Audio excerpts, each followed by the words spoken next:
So we're going to go on and have Q&A, and just I'll take my seat back, and we can do that from that. We'll certainly have some mics in the room up here, I think on the right, for people who are in the room who want to ask a question. And I know that we hopefully will have some questions that are coming in from our social media feed. With that, let me just start the first question, just to get things rolling. For me, as I listen to the various policies, in many ways it seems like helping to identify people who are at risk is the core of what we're talking about, and then using a variety of tools to decide who and who should not have a firearm for a variety of periods. Some people should never have one, and certainly some people should have it removed because for some period of time they're at risk. Dr. Kosasi, could you talk a little bit more about licensing and how, again, just reiterate some of that important work, and then if you could follow that with Dr. Zeoli, talking about that in the context of domestic violence again. Is this, can you hear me? Good. Oh, I can hear myself now. Okay. Yeah, so one of the really important elements of a licensing system is that state and local law enforcement are conducting a background check in addition to federal law.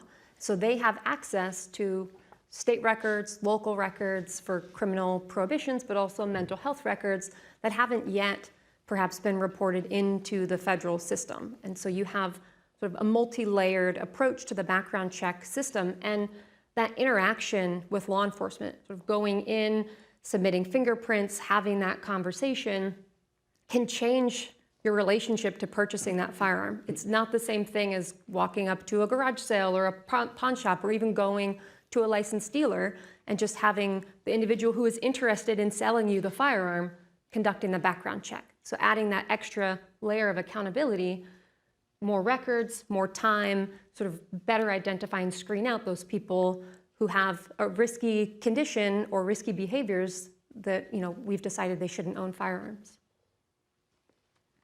And to bring it to, am I? Yeah. Okay. And to bring it to domestic violence perpetrators, it is incredibly important that those records get into the background check system. There is an incredibly and unfortunately, famous case of a shooter who had been convicted of domestic violence through the military, but the military didn't put those records into the background check system. And so he committed a mass shooting at a small church in Sutherland Springs, Texas.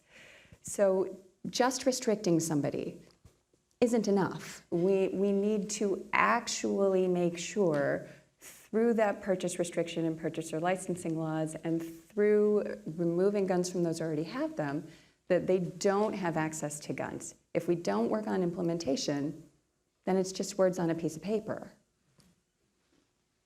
Let me ask Shannon and Jeff if you pipe in on that same point. Well, I would just say, apropos of the risk-based approach, that is true. It's challenging. There are other countries that take a different approach that say, well, let's broadly limit legal access to guns, and the default is people don't have access to guns, and then on the margins, they make exceptions. And in our country, it's kind of the opposite because of the way our Supreme Court has interpreted the Second Amendment to the Constitution.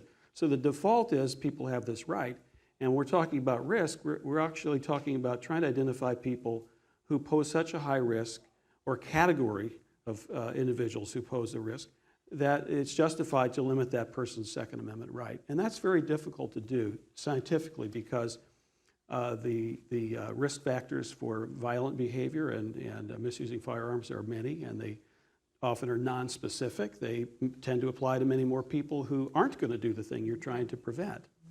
So that's why we, I think, need the kind of research that we're doing to bring to bear to those policy decisions to help strike this balance of risk and rights. And because and the evidence base needs to be developed as we go along, and having this conversation between evidence-based policy and policy-informed research. So we as researchers are actually doing studies that matter. If we get the answer to that question, it's going to help us to enact a policy that will save lives.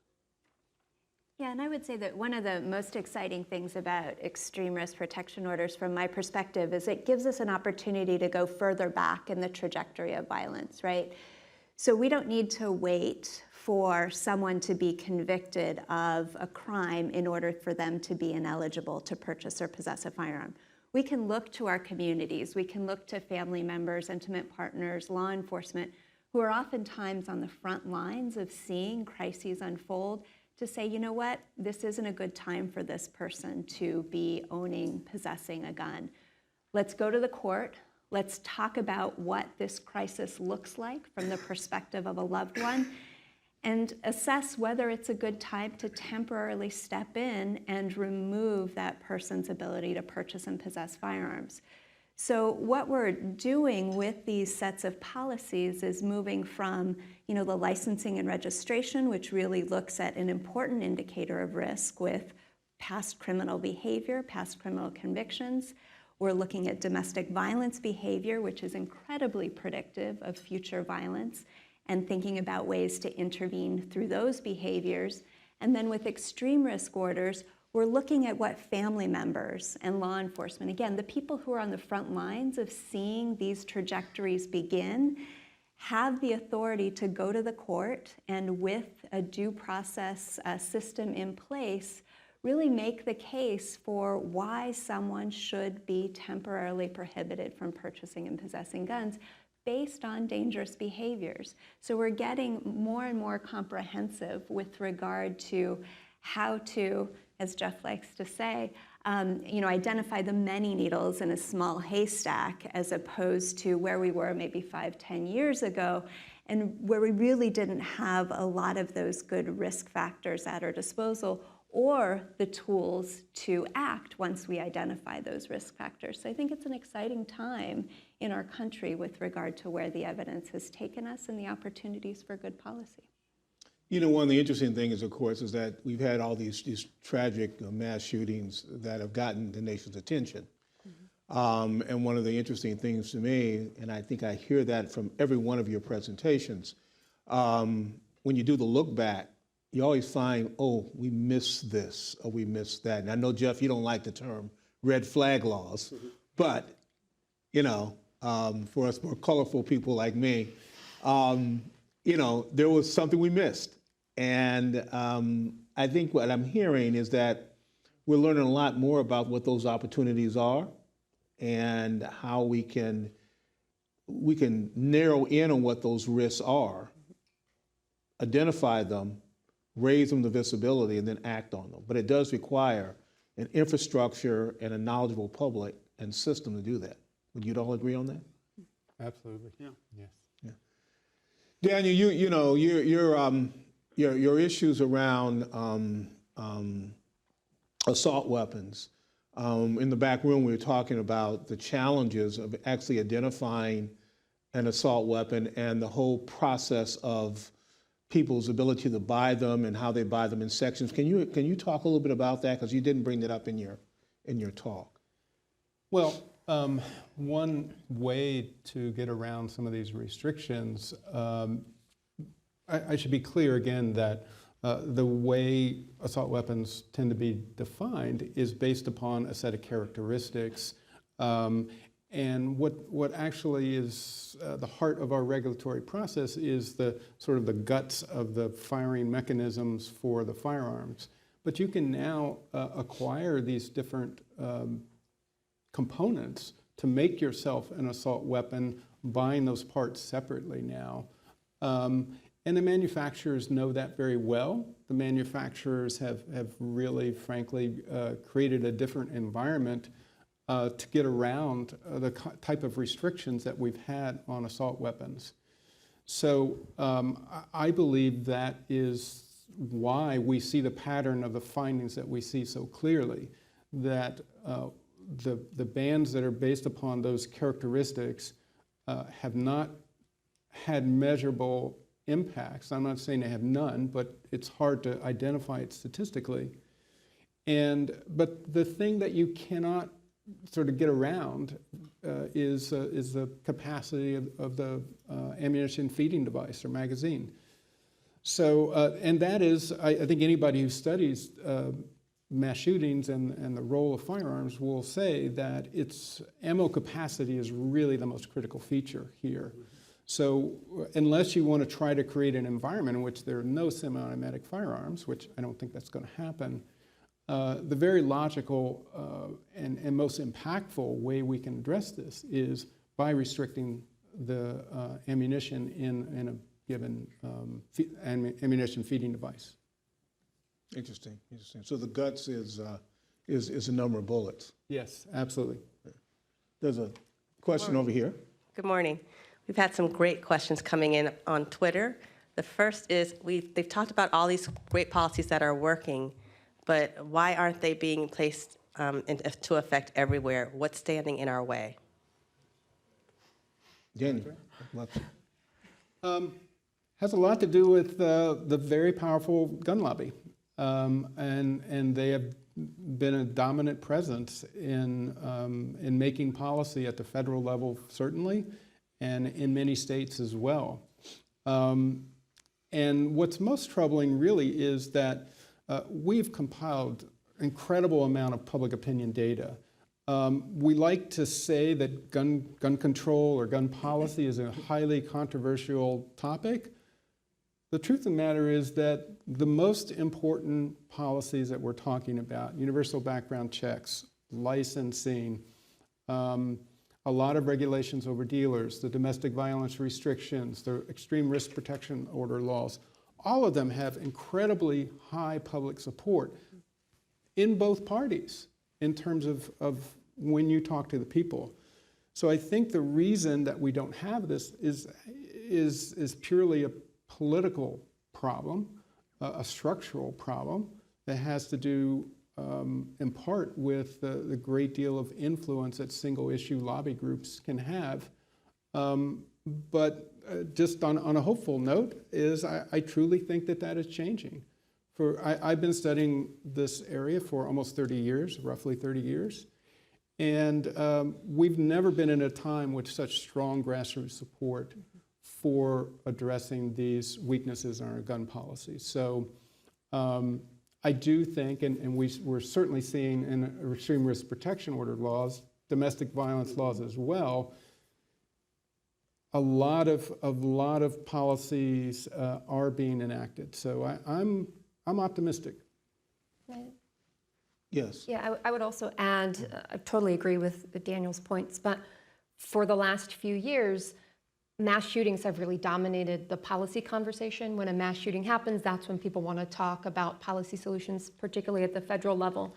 And until very recently, we haven't had the policy prescriptions to talk about how to prevent mass shootings. We have, policies that we know are effective for suicide and homicide and diversions of guns for use in crime.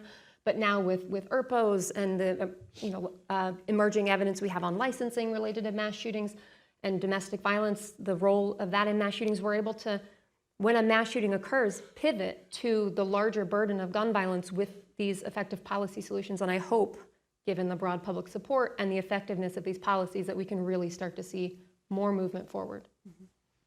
Another question from the net. Yes.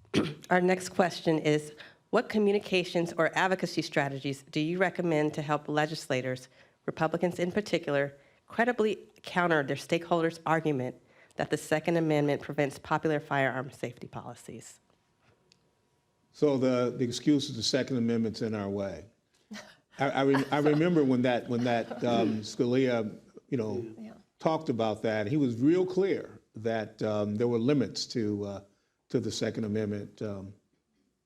You're actually right, Dr. Benjamin, and sort of who will be credible to the Republican constituents? Well, Anthony Scalia. So I would quote directly from Judge Scalia to say that actually the Second Amendment allows a great deal of regulation as courts have interpreted it to date.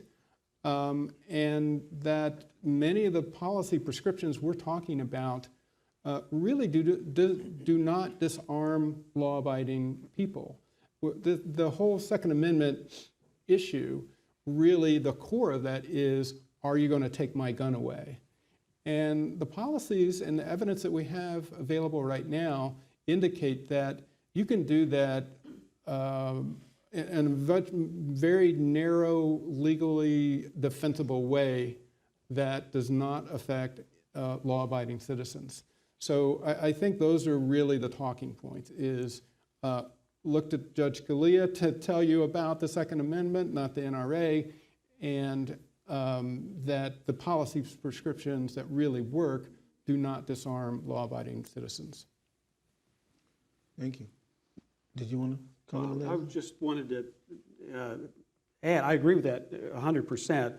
With respect to risk protection order laws, I think there's also a way of talking about them in a way that people on both sides of the debate about gun rights and gun control can agree with. I mean, for example, you could say, and I think many gun owners would agree, that that risk protection order laws do not represent an expansion of gun control. They don't affect law-abiding gun owners. And you could even say that if you think that it's people and not guns who are responsible for gun violence, this is a really effective tool to help you identify who those people are. And I think it does give a common place to stand. You know, if we start with this question, well, should someone who is at manifestly high risk of harming someone else or themselves, at that time, should they have legal access to a gun? Overwhelmingly, people across the political spectrum, gun owners, non-gun owners, aren't going to agree with that. And then you could say, okay, well, let's start here. And maybe that's a place to build from. Yeah, and if I may? Please. Yeah, I would just, to add to that, you know, we're at a point, unfortunately, in our country where it's not hard for anyone, be you a policymaker or a scientist or an advocate, to have a personal experience with a gun tragedy in your family. And it's certainly not hard for people to sort of call up a personal experience when a loved one was in crisis, and to imagine that during that crisis, it's a particularly bad time to have access to a gun. So in conversations with policymakers, with other stakeholders around extreme risk laws with regard to domestic violence laws, we've had great success in terms of that communication strategy with personalizing the issue. Because again, unfortunately, we all experience loved ones who go through crises and are at points in time in their lives when it's just simply not a good idea to have ready access to lethal means. You know, it's funny, we do this with everything else. You know, we have a family member in crisis. We go in the house and we take away the pills, we take away the knives. If we got kids coming over, we lock up cabinets. Why shouldn't we do this with firearms as well? It's really a safety issue for more than anything else. What about the role of law enforcement? Obviously, law enforcement certainly generally supports most of these kinds of things. You'd like to talk a little bit about that? Well, I'll just say one thing about the risk protection order laws as a context. I think that we have found in many conversations with law enforcement that they see this as an important tool. You know, to be in a situation where there's knowledge that someone poses a risk and not to be able to act until something happens puts law enforcement in a bad place. And so I think even if they might differ on you know, larger issues with respect to guns, we have found law enforcement are very much in favor, particularly, you know, when you think about the implementation context. Once they have experience with using this tool and have kind of worked out some of the kinks of how you do it and how the guns are stored and so on. And I also think it's very important with regard to enacting these laws in the states that haven't done so to have strong support from law enforcement. And I think this has been the case in almost all of the states where they've been enacted. is they have been a strong voice at the table advocating for these laws. And so, I mean, that's an answer from, one context. I think if the focus is really on the problem, how we understand it, the people, the stories, the people affected, and the logic that this solution has in terms of how it connects to the problem, that's where you get lots of support. When the context moves over into the politics of winning and losing, that's when you run into trouble, because then it becomes much more adversarial. And even people who might support it in the context of thinking, hey, this makes sense, once it's over. And so I think trying not to shift into this political space of who's winning and who's losing, but rather this is something that could save lives. And I think these are policies that can work together to save even more lives than one individually. Dr. Zeoli? And in terms of law enforcement and domestic violence, it's fairly well known that domestic violence calls are some of the most dangerous calls that law enforcement will go out on. They have, compared to other types of calls, a very high rate of being shot and killed on domestic violence calls. So they're also in favor of removing guns from domestic violence abusers, not only for intimate partners' safety, the children in the household safety, but their own safety and the safety of their colleagues. And they have a great role to play in implementation of, those laws as well, in terms of cataloging, which abusers have guns, so that when it comes time for relinquishment, if the person is prohibited from having a gun, they have a record of, who they need to go to, who they need to remove a gun from legally and safely. And in the context, again, of officer safety, licensing has been associated with reductions in officers being shot in the line of duty. So there's some occupational safety benefits as well. Great. Yes. Yeah, and I'll just say, we're here with the American Public Health Association, and I've had many conversations like Jeff with law enforcement around extreme risk protection order laws, and it quite frankly, as a public health person, it warms my heart to hear them get excited about prevention for the first time in their career. So we've set up law enforcement in a very difficult situation in which the tools that they have, by and large, are reactive. With extreme risk protection order laws, what we're giving them is an opportunity to get ahead of the tragedy, and they recognize that immediately. And it's very exciting, I think, from a 30,000-foot perspective, to think about having law enforcement as a new partner in prevention in a way that previously we haven't had. And quite frankly, at a time in our country when we need law enforcement to be thinking about their roles in community in a different way. Absolutely. Another question in the room over here. Hi, my name is Eugenio Weigand from the Center for American Progress. My question is if you have explore licensing and perhaps the assault weapons on the level of gun robberies across the state here in the United States. And in terms of the assault weapons, I have two additional questions. One is pertaining to the international trafficking as well, if like assault weapons there has a very important role to play that we might consider to advocate for that particular law.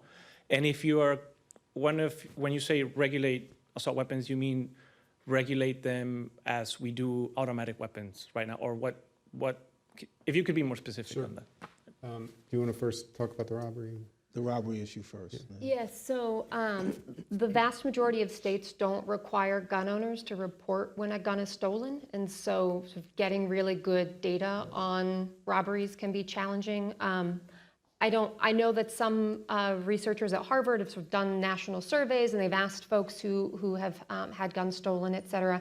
I don't know that anyone has looked at sort of the licensing of gun purchasers and the association with stolen guns, but we do know that licensing is associated with fewer guns being diverted into crime, and so sort of logically it could potentially contribute to some reductions in gun theft. So excellent questions relevant to assault weapons.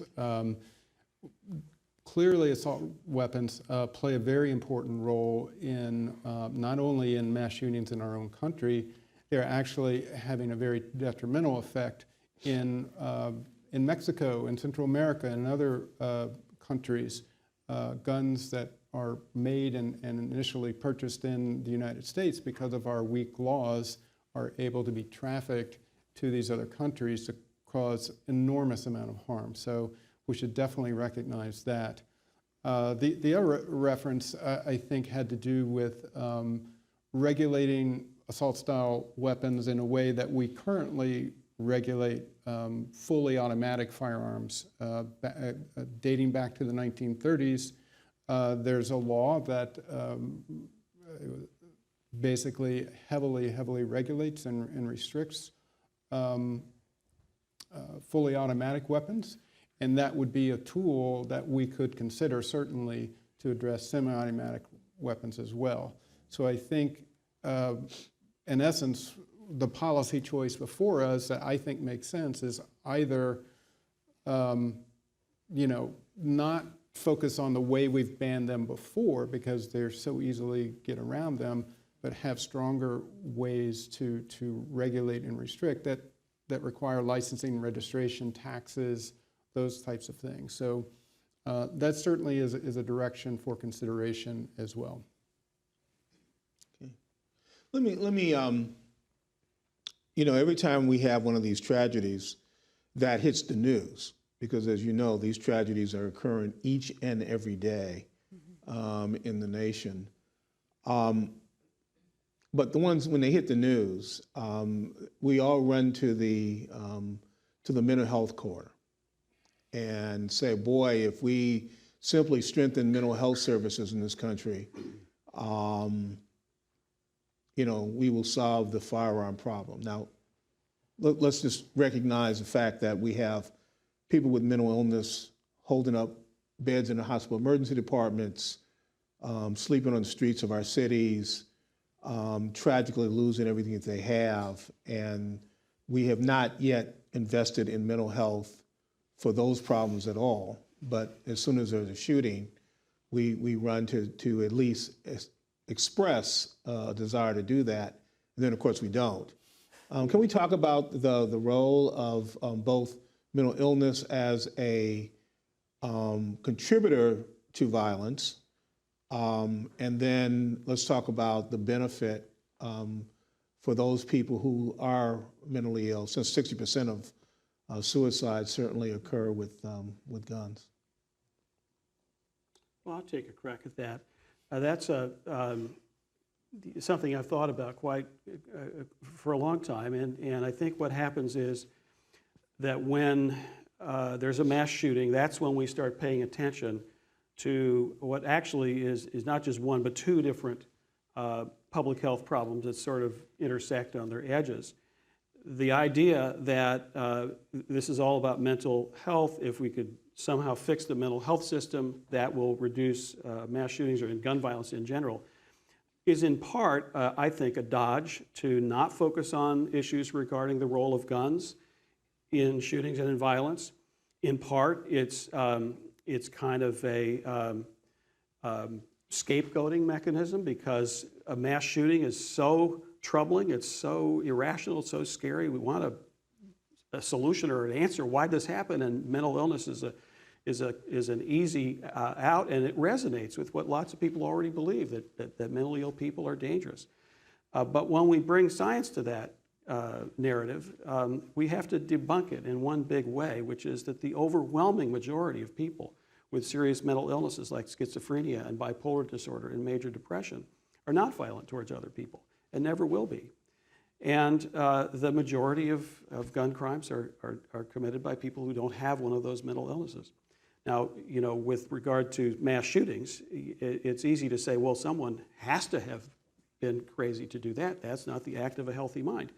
What we actually know from the research that we've done is it's kind of hard to tell, but the majority of mass shooters do not have one of these major kinds of psychiatric disorders, and in particular, the increase that we've seen in recent years tends to be in the category of people who don't have one of those mental illnesses. They're following some kind of a very deviant cultural script and are very aggrieved young men who have access to this incredibly efficient technology to take a lot of lives.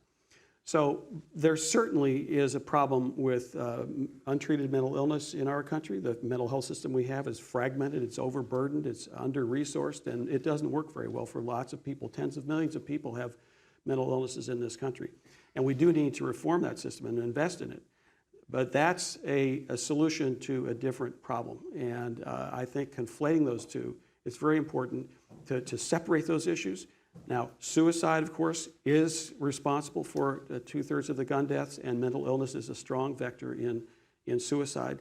So that, I think, suggests that we should have a conversation about mental illness and firearm injury and mortality in the context of suicide. And I think that's where a lot of people can come together who otherwise might be in different camps, because it's very stigmatizing to only talk about mental illness after a mass shooting. Another question from the web. Is this on? No. Is it? Yeah, we can hear you. This is from one of our live stream viewers. A piece in the LA Times noted that an overwhelming majority of mass shooters have very high ACE scores, ACE. This is much more complex than an issue of mental illness. In terms of policy, what can be done? Can we describe the ACE scoring system? It's an adverse childhood trauma and injury, and certainly we know for sure that early in life, many children experience a range of both physical, emotional, psychological traumas that ultimately result in a range of behaviors that cause them to have troubles in school, have short attention spans, can be more aggressive, but they don't produce as well in society. And some of them have been exposed to alcohol in utero, a whole range of things. But one of the thoughts, of course, is that some of these folks are more prone to be more violent as they get older. Well, I'll just say that, yes, those early traumas and challenges that individuals face often very early in their lives, there's tons of research showing that that elevates risks for being involved in serious violence.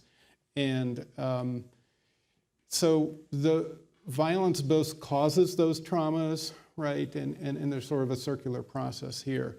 But I think our next panel will actually be able to speak to some of these things, because they underlie some of the intervention models that are designed. Not only, I mean, we don't have just one thing in our tool bag of just focusing on guns. There are behavioral dimensions to this that really will be exciting to hear about in our next panel. With that, I know that the clock is cutting down. Let me just ask each one of our panelists, they could just give me just a quick 1 or 2 word thought, and we'll close this panel out. I'll just say, there's general agreement that individuals who have histories of violence and dangerous behaviors should not have firearms. There really is not much debate about that. The question really is, how do you effectively do that? I think our panel today really provided some great examples of how you can do that.